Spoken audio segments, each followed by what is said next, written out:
자, 설교 제목 한번 해봅니다. 그리스도의 빛으로 충만하라. 그리스도의 빛으로 충만하라. 다시 한번 해봅니다. 그리스도의 빛으로 충만하라. 그리스도의 빛으로 충만하라. 오늘은 성소 안을 밝히는 등잔불에 대하여 함께 말씀을 만나보려고 합니다. 성소는 사중에 덮개로 되어 있기 때문에 저녁이 되면 성소 안은 칠흑같이 어두워집니다. 당연히 성소 안을 밝혀야만 제사장이 성소 안에 들어가서 하나님을 섬기는 일을 할 수가 있습니다. 성소 안을 등잔불로 밝혀야 하는 두 번째 이유는 성소가 가지고 있는 상징성 때문입니다. 성소는 하나님의 임재의 자리인데 하나님께서 임재하시는 그 자리를 어두움에 방치해 놓을 수는 없는 것입니다. 이스라엘의 대제사장은 하루에 한 차례씩 반드시 성소를 방문해서 등잔불을 관리해야만 합니다. 저녁이 되면 대제사장은 성소를 방문해서 성소 안에 있는 등잔대에 불을 밝혀야 합니다. 그리고 밤이 새도록 등잔대 곁에서 등잔불을 잘 관리를 해야 합니다. 아침이 되어서 햇빛이 성소 안에 들어와서 이제 더 이상 등잔불이 없어도 될 상황이 될 때 대제사장은 등잔불을 끄고 주변을 잘 정리를 한 후에 성소 밖으로 비로소 나오게 되는 것입니다. 오늘 본문 3절 말씀을 보면 아론은 회막 안 징겁게 휘장 밖에서 저녁부터 아침까지 여호와 앞에 항상 등잔불을 정리할지니 이는 너희 대대로 지킬 영원한 규례라 그랬습니다. 본문 3절 말씀을 보면 저녁부터 아침까지 항상 등잔불을 정리하는 일을 누구에게 시켰느냐면 아론에게 시켰습니다. 아론의 아들들이 아니라 아론에게 직접 시켰습니다. 아론은 대제사장입니다. 여러분, 유대인의 하루는요, 우리가 생각하고 있는 하루의 개념과는 좀 차이가 있어요. 우리는 보통 하루 하면 새벽 0시에서부터 저녁 12시까지를 하루라고 우리는 생각을 합니다. 그러나 유대인들은 해가 지는 때를 기점으로 해서 하루를 출발점으로 삼습니다. 유대인들의 하루는 해가 지는 초저녁부터 시작해서 다음날 해가 지기 전까지를 하루라고 합니다. 우리가 창세기 1장을 보면 하나님께서 창조하신 6일 동안의 창조의 사역을 상세히 기록하면서 하루의 사역을 마칠 때마다 성경은 이런 표현을 씁니다. 우리가 참고구절로 창세기 1장 5절 말씀을 보면 하나님이 빛을 낮이라 부르시고 어둠을 밤이라 부르시니 저녁이 되고 아침이 되니 저녁이 되고 아침이 되니 이는 첫째 날이니라. 다시 참고구절 창세기 1장 8절 말씀을 보면 하나님이 궁창을 하늘이라 부르시니라. 저녁이 되고 아침이 되니 저녁이 되고 아침이 되니 이는 둘째 날이라. 다시 참고구절로 창세기 1장 13절 말씀을 보면 저녁이 되고 아침이 되니 이는 셋째 날이니라 그렇습니다. 우리의 개념으로는 아침이 되고 저녁이 되니 이렇게 하루를 표현을 해야 되는데 성경은 저녁이 되고 아침이 되니 이렇게 하루를 표현하고 있는 것입니다. 신약성경에 보면 예수님께서 제자들과 함께 최후의 만찬을 했던 유월절 식사는 저녁 식사였습니다. 왜 유월절 식사를 저녁에 하느냐? 유월절의 시작이 저녁부터 시작이 되기 때문입니다. 유대인들의 유월절은 그들의 신앙 원력으로 정월 14일 저녁부터 시작해서 다음날 저녁 전까지가 바로 유월절인 것입니다. 예수님은 유월절 식사를 하신 후에 산헤드린 공의에 의해서 체포가 됩니다. 그리고 그 다음날 십자가형으로 죽임을 당하십니다. 성경의 기록에 의하면 예수님은 오후 3시경에 숨이 끊어집니다. 자, 예수님의 십자가 사건이 있었던 이틀 동안의 기록을 보면 우리의 개념으로 볼 때는 유월절 식사와 그리고 십자가 사건은 분명히 이틀에 걸쳐서 이루어진 사건입니다. 그러나 유대인들의 관점, 성경의 관점으로는 이 두 사건은 같은 날에 이루어진 사건입니다. 왜냐하면 성경은 하루의 시간을 아침 0시에서부터 저녁 12시까지를 계산하는 것이 아니라 저녁이 시작하는 그 시점에서부터 다음날 저녁 전까지를 하루로 보기 때문입니다. 그래서 성경은 예수님을 유월절 어린 양이라고 말씀을 하고 계시는 것입니다. 예수님은 자기의 몸과 피를 상징하는 떡과 포도주를 제자들에게 유월절 식사로 주시고 유월절에 십자가의 길을 가신 것입니다. 자, 본론으로 들어가 봅니다. 여러분, 성소 안을 밝히는 이 등잔불은요, 빛을 대신하는 기능을 합니다. 아침과 오후에는 해가 뜨기 때문에 성소의 휘장 사이로 들어오는 햇빛이 성소 안을 환하게 비춥니다. 그러나 해가 지면 성소 안은 어두워집니다. 성소의 등잔불은 바로 이때 어두워진 성소 안을 밝히는 기능을 합니다. 당연히 아침과 오후 시간에는 등잔불이 꺼지고 해가 지는 시간에서부터 다음 해가 뜨기 전까지 등잔불이 필요한 것입니다. 무슨 말이냐? 성소 안을 밝히는 등잔불은 빛의 기능, 어둠을 밝히는 빛의 기능을 하고 있다 이 말입니다. 따라서 성소 안에 있는 이 등잔불의 의미를 우리가 제대로 이해를 하려면 신구약 성경이 말씀하고 있는 빛에 대하여 우리는 먼저 알아야 하는 것입니다. 신구약 성경 66권 중에서 빛에 대하여 가장 먼저 나오는 말씀이 있어요. 그 말씀이 어디에 있느냐면 창세기 1장 3절 말씀에 있습니다. 우리가 참고 구절로 창세기 1장 1절에서부터 5절까지의 말씀을 봅니다. 태초에 하나님이 천지를 창조하십니다. 땅이 혼돈하고 공허하며 흑암이 깊음 위에 있고 하나님의 영은 수면 위에 운행하시니라. 하나님이 이르시되 빛이 있으라 하시니 빛이 있었고 빛이 하나님이 보시기에 좋았더라. 하나님이 빛과 어둠을 나누사 하나님이 빛을 낮이라 부르시고 어둠을 밤이라 부르시니 저녁이 되고 아침이 되니 이는 첫째 날이니라 그랬습니다. 자, 창세기 1장 1절에서부터 5절까지의 말씀은 하나님의 창조의 사역 중에서 첫째 날에 해당하는 내용입니다. 그러나 여기에 해석상의 문제가 좀 있습니다. 창세기 1장 1절 말씀을 어떤 위치에 놓고 해석을 하느냐 하는 차이가 있습니다. 창세기 1장 1절의 말씀에 대한 해석에는 크게 두 가지 해석이 있습니다. 첫째는 창세기 1장 1절의 말씀을 창세기 1장 전체에 나오는 하나님의 6일 동안의 창조 사역의 전문으로 보는 해석입니다. 자, 이 해석을 따르면 하나님은 첫째 날에 빛을 창조하신 결과 같습니다. 우리들 주변에서 보면 신학교 교수들이나 목사님들 그리고 또 주일학교 선생님들이 하나님의 창조의 사역과 관련해서 말씀을 가르칠 때 하나님은 창조의 첫째 날에 빛을 창조하였다고 가르치는 이 모든 사람들은 창세기 1장 1절 말씀을 창세기 1장 전체에 나오는 말씀의 전문으로 보고 해석을 하는 입장을 취하는 사람들입니다. 그러나 이 해석의 결정적인 실수가 뭐냐면 창세기 1장 1절에 나오는 천지, 즉 하늘과 땅을 언제 만들었느냐 하는 질문에 대하여 전혀 답변을 하지 못합니다. 창세기 1장 1절의 말씀을 해석하는 두 번째 방법은 창세기 1장 1절의 말씀을 하나님의 창조의 사역의 첫째 날에 포함을 시키는 해석입니다. 이 방법대로 성경을 해석하면 창세기 1장 1절에서부터 5절까지가 하나님의 창조의 사역의 첫째 날에 해당하는 부분이 됩니다. 이 방법대로 성경을 해석하면 하나님은 창조 사역의 첫째 날에 빛만 창조한 것이 아니라 천지, 즉 하늘과 땅을 창조하시고 빛도 함께 창조하신 결과가 되는 것입니다. 저는 후자 쪽의 해석을 따르고 있습니다. 창세기 1장 1절 말씀을 따로 뚝 떼어서 전문으로 해석하지 아니하고 하나님의 창조 사역의 첫째 날에 해당하는 부분이라고 저는 해석을 합니다. 중요한 것은 어떤 해석을 취하든 빛의 창조는 하나님의 창조의 사역 중에서 첫째 날에 행하신 사건이라고 하는 사실입니다. 자, 무슨 말이냐면 빛은 하나님의 창조 사역의 출발점이 된다 하는 말입니다. 여러분, 하나님의 창조의 사역은요, 빛이 없이는 진행이 되지 못합니다. 빛이 없는 세계는 죽음과 공포의 세계요, 그리고 생존이 불가능하기 때문입니다.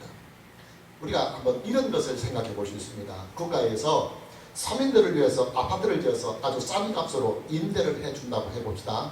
그런데 아파트를 다 지어놓고 전기 공사를 하지 않았다고 한번 해봅시다. 전기가 없는 아파트에 사람이 어떻게 살 수가 있겠습니까?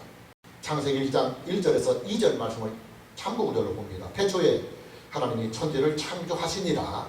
땅이 혼돈하고 공허하며 흑암이 깊음 위에 있고 하나님의 영은 수면 위에 운행하시니라 그랬습니다. 하나님은 창조의 첫째 날에 천지, 즉 하늘과 땅을 창조하십니다. 그런데 첫째 날에 창조하신 이 땅의 지구의 상태가 어땠느냐면 땅이 혼돈하고 공허하며 흑암이 깊음 위에 있었노라고 성경은 기록하고 있습니다. 사람과 자연의 세계가 생존할 수 없는 흑암의 땅이었다는 말입니다. 자, 왜 이런 현상이 나타나느냐면 빛이 없기 때문에 나타나는 현상입니다. 빛이 없으니까 땅이 혼돈하고 공허하며 흑암만이 깊게 드리워지는 것입니다. 그러기에 하나님은 천지를 창조하신 후에 바로 이어서 빛을 창조하십니다. 흑암과 공허와 흑암만이 있는 땅을 빛을 통해서 사람과 자연의 모든 세계들이 생존할 수가 있는 좋은 땅으로 만드시는 것입니다. 자, 그렇다면 여러분, 우리는 여기에서 아주 중요한 사실을 발견할 수가 있습니다. 그게 뭐냐면 빛이라고 하는 이 존재는 이 땅에 존재하는 모든 살아있는 존재들에게는 생존의 환경이요, 그리고 안전의 환경이요, 평안의 환경이며 축복의 환경이라고 하는 사실입니다. 빛이 없으면 이 지구촌은 그야말로 지옥이 되는 것입니다. 성소 안에 존재하는 등잔대와 등잔불은 빛을 대신하는 역할, 빛을 대신하는 기능을 하고 있습니다. 빛이 없는 성소는 존재할 수가 없어요. 그리고 설령 존재를 한다 할지라도 성소가 가지고 있는 모든 역할과 기능들을 전혀 할 수가 없는 것입니다.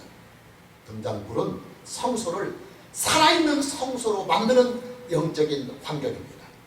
등잔불은 성소를 생동감이 있는 성소로 만드는 영적인 활력소입니다.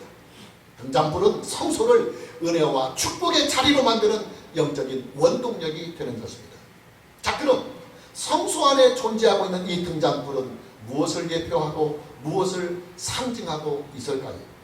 당연히 이 세상에 빛으로 오시는 예수 그리스도를 예표하고 동시에 예수 그리스도의 구속의 복음을 이 땅에서 열매를 맺게 하시는 성령님을 예표하고 상징하는 것입니다. 그만큼 성소 안에 있는 이 등잔불이 중요하다는 말입니다. 신약성경은 구약성경보다 더 무게감을 가지고 빛에 대하여 말씀을 합니다. 우리가 다시 참고구절로 요한복음 1장 4절에서 5절 말씀을 보면 그 안에 생명이 있으니, 여기서 그는 예수 그리스도를 말하는 것입니다. 사도 요한이 예수 그리스도를 세상에 소개를 하면서 바로 요한복음 1장에서 그 안에, 즉 예수 그리스도 안에 생명이 있었으니 이 생명은 사람들의 빛이라. 빛이 어둠의 빛이 돼 어둠이 깨닫지 못하더라. 그러면서 사도 요한은 예수님을 빛으로 소개합니다. 계속해서 참고구절 요한복음 1장 9절 말씀을 보면 참빛 곧 세상에 와서 각 사람에게 비추는 빛이 있었나니 그랬습니다. 우리가 알다시피 요한복음은 사도 요한이 기록했습니다. 사도 요한은 예수님의 12 제자들 중에서 예수님께로부터 가장 많이 사랑을 받았던 제자입니다. 베드로와 더불어서 12 제자의 핵심 멤버였습니다.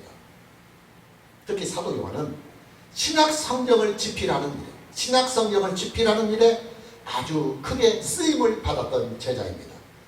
여러분, 예수님의 수제자 역할을 했던 베드로는요, 베드로 전서와 베드로 후서만을 기록했습니다. 그리고 마가 요한이 마가복음을 기록할 수 있도록 도움을 주었습니다. 그러나 사도 요한은 요한복음을 집필하고 요한 1서, 요한 2서, 요한 3서를 집필하였습니다. 그리고 신구약 성경을 총체적으로 마무리하는 요한 계시록까지 사도 요한이 기록했습니다. 이뿐만이 아닙니다. 사도 요한은 교회사적으로 아주 중요한 인물입니다. 특히 개혁교회 역사에서는 사도 요한의 위치가 아주 중요합니다. 왜냐하면 사도 요한은 제자 양육을 참 잘했어요.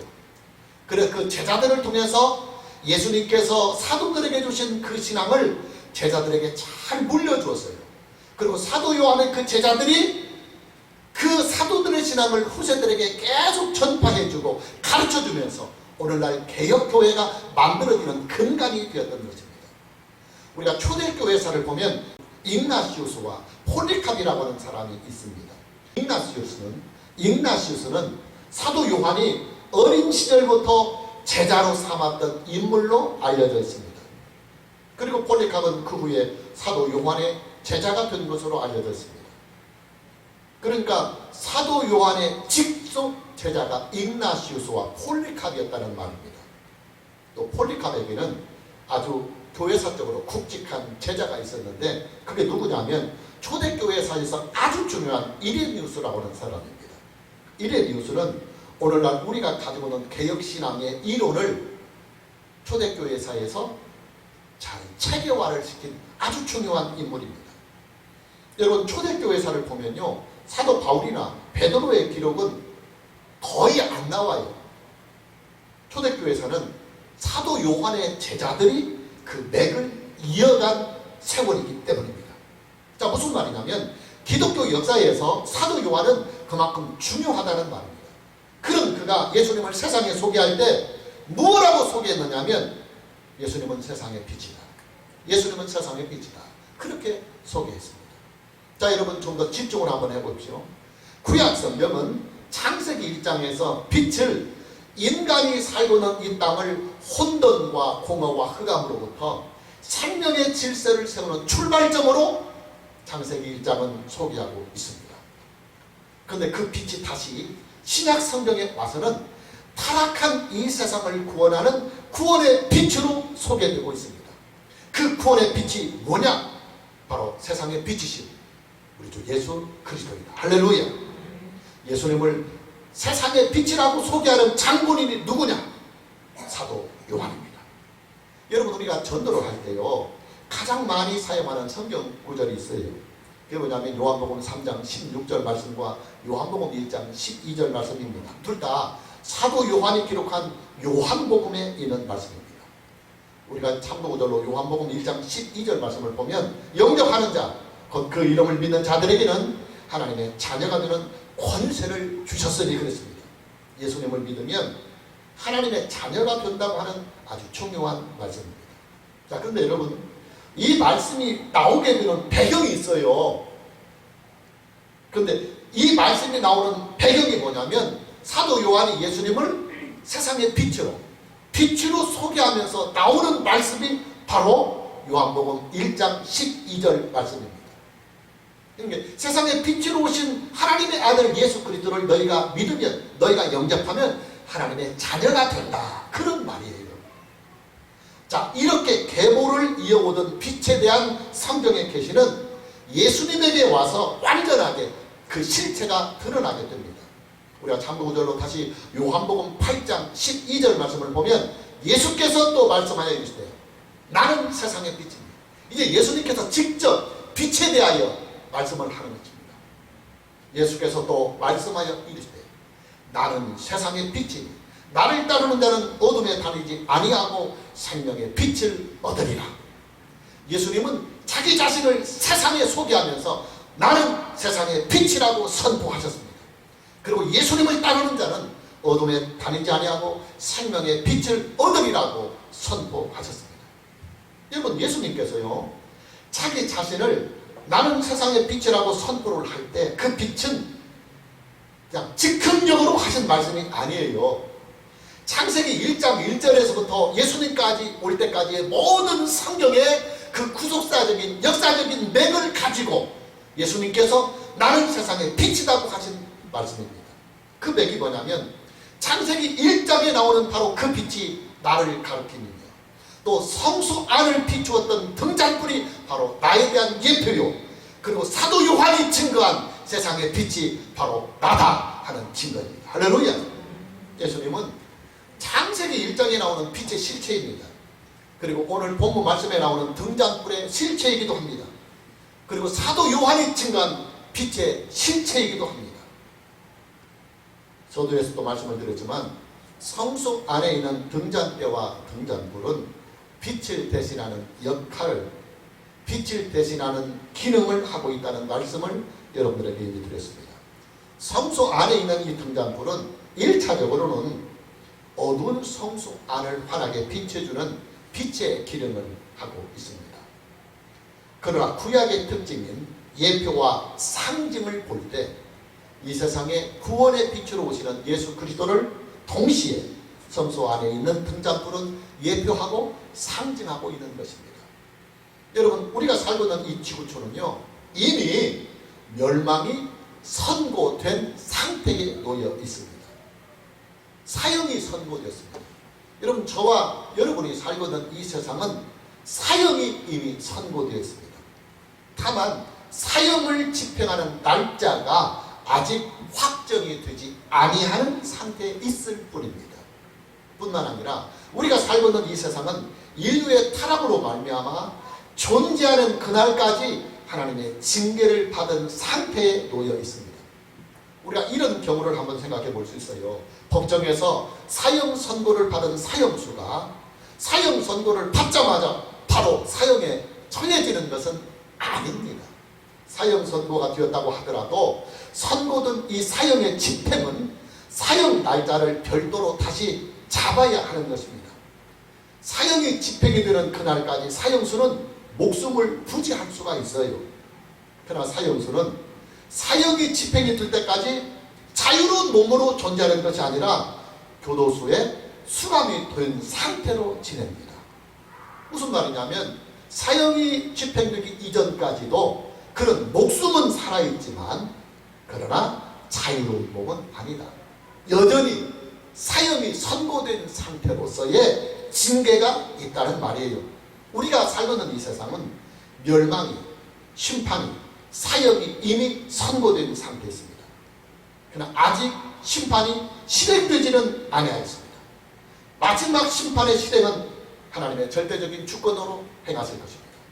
자, 그렇다고 해서 이 세상이 아직 심판에 이르지 아니었다고 해서 자유로운 세상이냐 하면 전혀 그렇지 않습니다. 왜냐? 심판은 아직 집행이 되지 아니었다 할지라도 심판을 받는 그날까지 하나님의 징계는 인류의 타락으로 말미암아 하나님의 징계는 계속 살아있고 남아있고 실행이 되기 때문입니다. 자, 그 멸망의 날까지 징계의 그늘에서 살고는 이 세상이 살 수 있는 길이 뭐냐? 구원의 빛이 임하는 길입니다. 생명의 빛을 얻는 것입니다. 이 세상을 구원하는 생명의 빛이 뭐냐? 이 세상에 구원의 빛으로 오신 예수 그리스도를 믿고 영접해서 우리 안에 예수 그리스도의 생명의 빛을, 예수 그리스도의 구원의 빛을 충만하게 힘입는 일입니다. 할렐루야. 예수님을 믿으면 어떤 효과가 나타나느냐? 우리가 다시 참고구절로 좀 전에 봤던 요한복음 1장 12절 말씀을 보면 영접하는 자, 곧 그 이름을 믿는 자들에게는, 즉 예수 그리스도를 믿고 영접하는 자들에게는 하나님의 자녀가 되는 권세를 주신다. 할렐루야. 하나님의 자녀가 되는 은혜를 입게 되는 것입니다. 하나님의 자녀가 되기 위해 당연히 세상이 멸망을 당할 때에도 구원을 받을 수가 있는 것이고, 또 세상이 징계를 받는 상황에서도 그는 하나님의 자녀이기 때문에 하나님의 긍휼을 얻을 수가 있는 것입니다.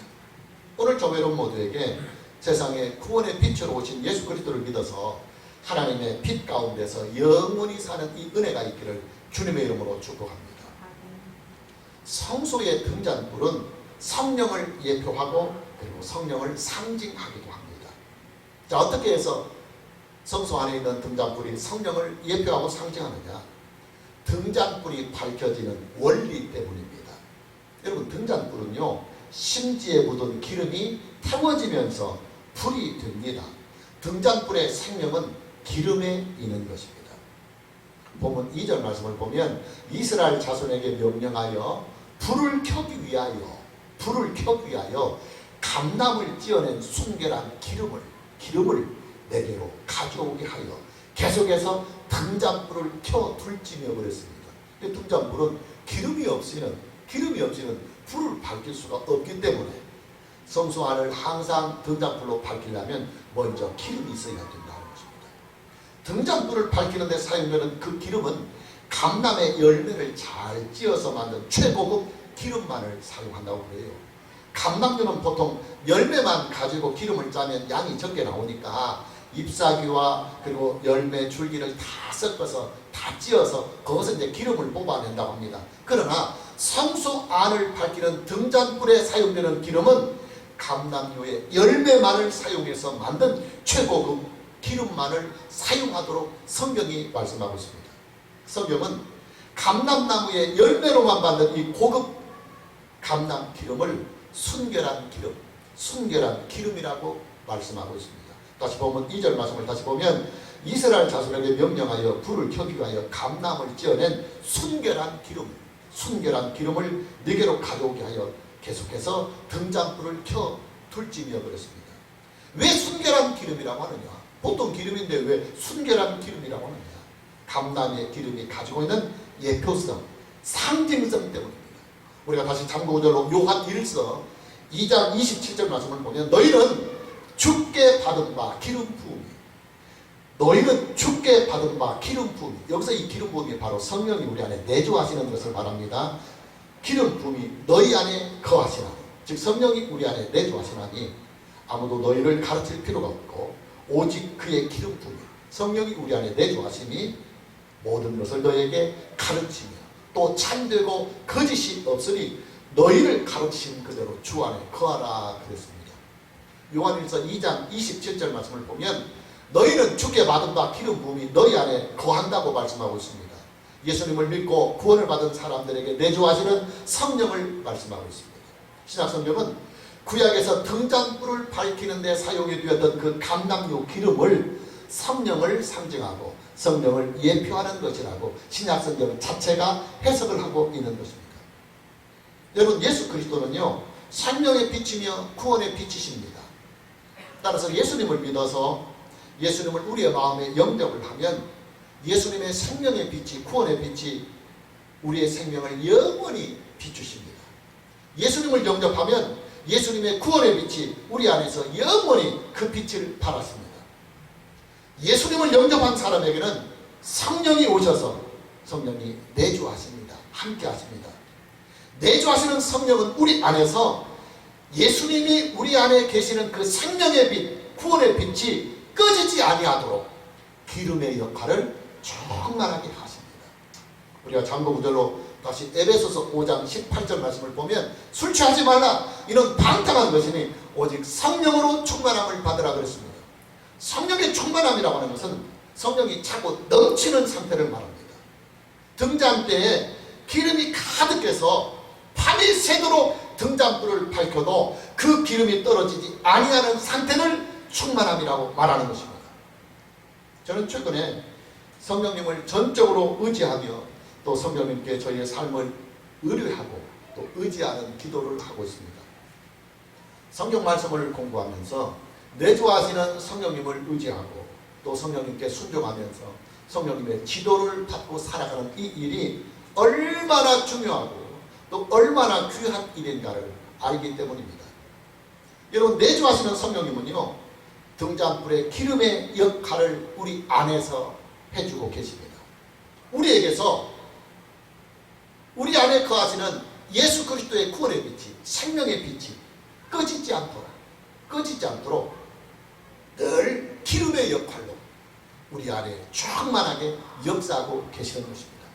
오늘 저와 여러분 모두에게 내주하시는 성령으로 말미암아 우리 안에 거하시는 예수 그리스도의 빛이 항상 충만한 은혜가 있기를 주님의 이름으로 축복합니다. 마무리합니다. 빛은 생명입니다. 그리고 빛은 질서입니다. 빛은 구원입니다. 빛은 안전과 그리고 평안과 축복입니다. 그 빛이 뭐냐? 구속의 주님이시며 우리의 믿음의 주님이신 우리 구주 예수 그리스도입니다. 할렐루야. 오늘 저와 여러분 모두에게 내주하시는 성령의 은혜로 말미암아 우리 주 예수 그리스도의 빛으로 충만해지는 이 은혜가 있기를 주님의 이름으로 축복합니다. 찬양합니다.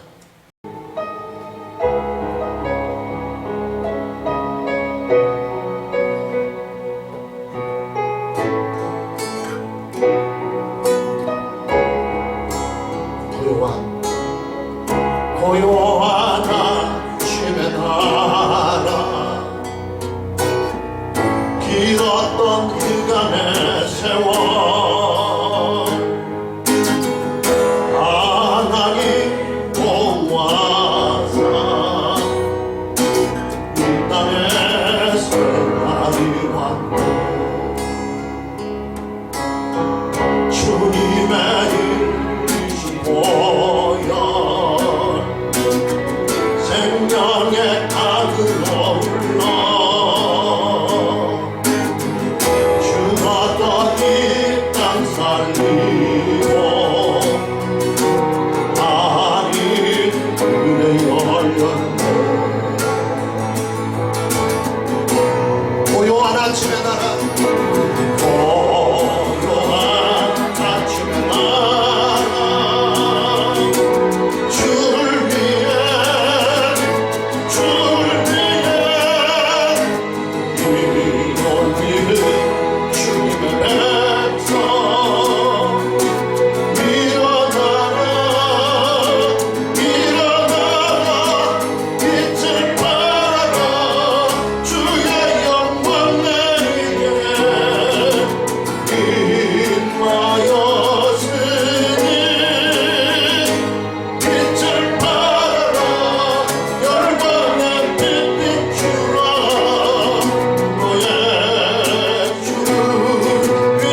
왔다